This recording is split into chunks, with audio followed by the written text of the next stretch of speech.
Fala, meus alunos, tudo bom com vocês? Nessa videoaula, nós iremos aplicar as leis de Newton em dois temas, que é o plano inclinado e os elevadores. Bom, o primeiro que nós iremos estudar é o plano inclinado. Mas, o que vai ser um plano inclinado? Olha aí, considere um bloco que se encontra em repouso, apoiado em uma superfície plana, rugosa e inclinada por um ângulo θ em relação horizontal. Então, a gente tem aí um bloquinho, só que dessa vez a superfície é plana, porém ela está inclinada. Então, a gente tem um plano inclinado. Ou seja, plano inclinado é apenas um nome bonitinho para a rampa. Então, olha aí. Quais são as forças que atuam nesse bloco que está em repouso? Então, a gente tem aí o bloco em repouso. Então, vamos analisar cada uma das forças que está atuando nesse bloco. A primeira delas, como todos nós já sabemos, é a força peso, que é uma força vertical orientada para o centro da Terra. E a outra força que está atuando nesse bloco é a força normal. Qual é a característica da força normal? Ela é sempre perpendicular à superfície. Então, como a nossa superfície plana, nosso plano está inclinado, então a força normal também vai estar inclinada, formando um ângulo de 90 graus com a superfície. Muito bem, agora vamos analisar aí algumas situações sobre as forças que estão atuando nesse bloco. Então, olha aí, na direção paralela ao plano inclinado, a gente vai analisar 4 situações possíveis. Quais são elas? Primeiro, aí, o bloco encontra-se em repouso. Então, se o bloco está em repouso, o que vai acontecer? Se eu fizer o somatório das forças normal e da força piso, eu vou ter uma força resultante paralela ao plano inclinado, fazendo com que o bloquinho movimente aí para a esquerda, né? Que ele desça aí o plano inclinado, que ele desça a rampa. Então, se o bloco está em repouso, o que eu tenho que ter para ele ficar aí parado? Então, eu vou ter que ter uma força que tenha a mesma intensidade, a mesma direção, porém em sentido oposto dessa força resultante que está em vermelho. Que essa força em vermelho é a força resultante da peso e da normal. Mas se o meu bloco encontra-se em repouso, a resultante das forças tem que ser nula. Então, tem que ter uma força para anular a força resultante em vermelho. Então, quem é que vai fazer esse papel? É a força de atrito. Então, quando o bloco encontra-se em repouso, olha aí, quais são as 3 forças que estão atuando aí no bloquinho? A força peso, a força normal e a força de atrito. Se eu somar essas 3 forças, a minha força resultante vai ser 0 e o meu bloco vai estar em repouso.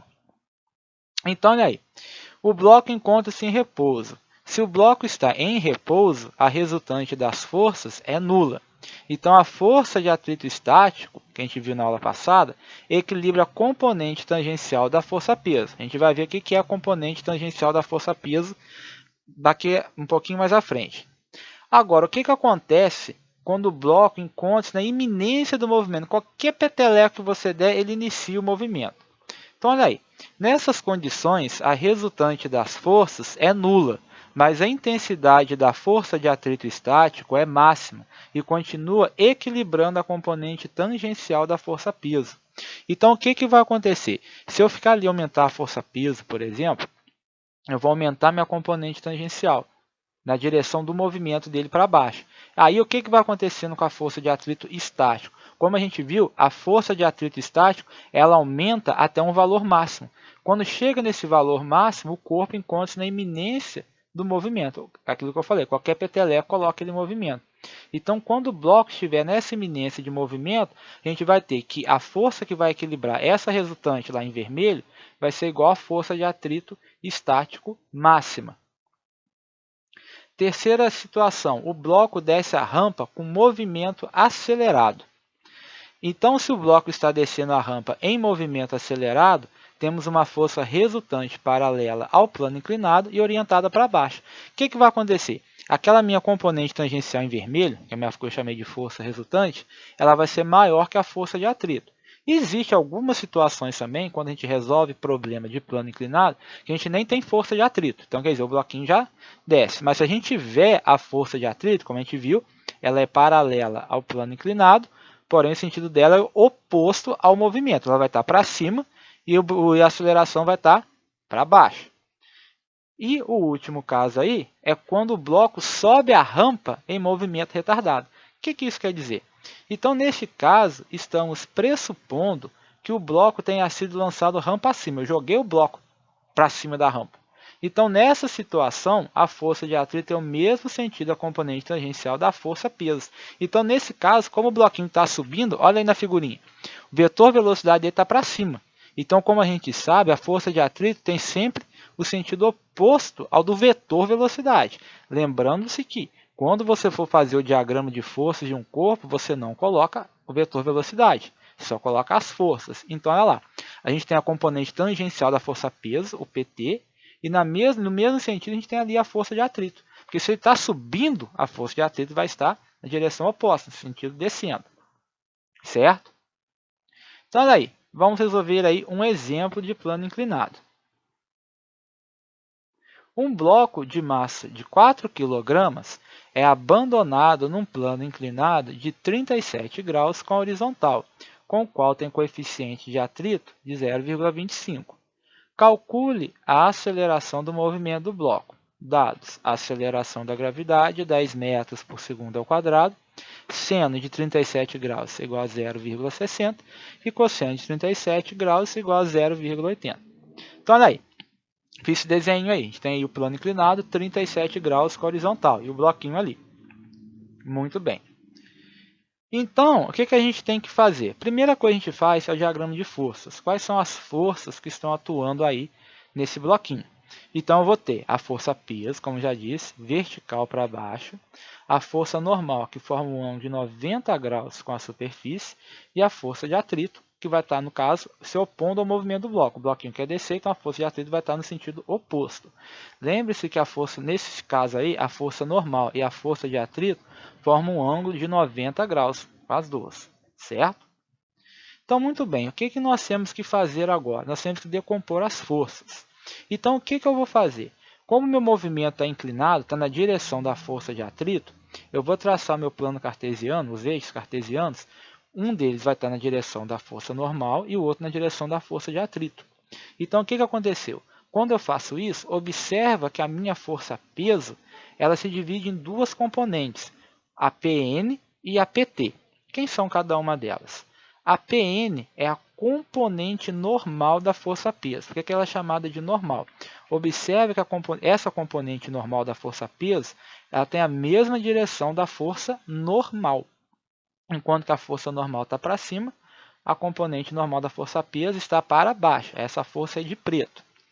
E a outra componente é a PT, que é a componente tangencial da força-peso. Então, ou seja, é essa componente da força-peso que vai executar o movimento, vai ajudar no movimento do corpo. Enquanto a componente normal não vai fazer nada. Por quê? Porque ela está na direção perpendicular ao movimento do bloco. O movimento do bloco está aí na diagonal, na mesma direção da componente tangencial. Então, a componente normal, aí no caso, não ajuda no movimento, certo? Agora, nós temos que calcular a força de atrito. Primeira coisa que a gente vai fazer. Como é que eu calculo, então, a força de atrito? A gente já viu que a força de atrito é o coeficiente de atrito vezes a força normal. Beleza, mas como é que eu faço para achar o módulo da força normal? A gente viu que a gente tem um plano bonitinho, sem estar inclinado, eu sei que o módulo da força normal é igual ao módulo da força-peso. Porém, dessa vez não está paralelo, ele está inclinado. Então, o módulo da força normal não vai ser igual ao módulo da força-peso. Por isso que a gente fala em componente normal da força-peso. Observe aí na figurinha que a componente normal da força ela vai ser igual à força normal. Então, olha aí, pela figura temos que a força normal é igual à componente normal da força-peso. Agora, como é que eu saí colocando esse monte de ângulo de 37 graus aí na figurinha? Então, eu sei que como a minha inclinação é 37 graus, observem aí que eu tenho 4 triângulos retângulos. Um aí com 37 graus do plano inclinado, que vai lá na ponta, na extremidade do vetor peso, vai lá em cima, onde todos eles se encontram, e volta para o 37. Esse é o primeiro triângulo. O segundo triângulo está desenhado ali na ponta da componente tangencial da força-peso. Vai da ponta da componente tangencial da força-peso, vai lá na ponta do vetor peso e é lá nos 37 graus. Já os outros dois, um é formado com o vetor peso e o peso tangencial, e o outro com vetor peso e a componente normal da força peso. Se a gente fizer aí por semelhança de triângulos, vai ficar nessa situação aí, ó, 37 graus entre a componente normal e a componente peso, e o outro 37 graus entre a força peso e esse vetor aí que se a gente traçar fica como sendo o normal. Então, ou seja, você coloca esses ângulos aí através de semelhança de triângulo, beleza? Então, pela figurinha nós temos que a componente normal, que a força normal, perdão, é igual à componente normal da força peso. Então, o que eu vou fazer? Olha aí, força de atrito é μ vezes a normal. Então, vai ser μ vezes a componente normal, Pn. Mas quem que é o Pn? Observa aí. Olha que entre a força peso e a componente normal tem o ângulo de 37. Então, a minha componente normal está com o ângulo de 37. Se ela está com o ângulo de 37, eu vou usar o cosseno. Então, minha força de atrito, μ vezes a normal, μ vezes a componente normal da força peso. Então, vai ser μ peso vezes o cosseno de 37 graus. Então, minha componente normal vai ser peso cosseno do ângulo. O peso, massa vezes gravidade, então vai ser μ vezes massa vezes gravidade vezes cosseno de 37. Substituindo os valores, o que eu vou ter? O μ vale 0,25, a massa do bloco 4 kg, a aceleração da gravidade 10 metros por segundo ao quadrado e o cosseno de 37, 0,8. Multiplicando isso tudo aí, eu tenho que a minha força de atrito vale 8 newtons.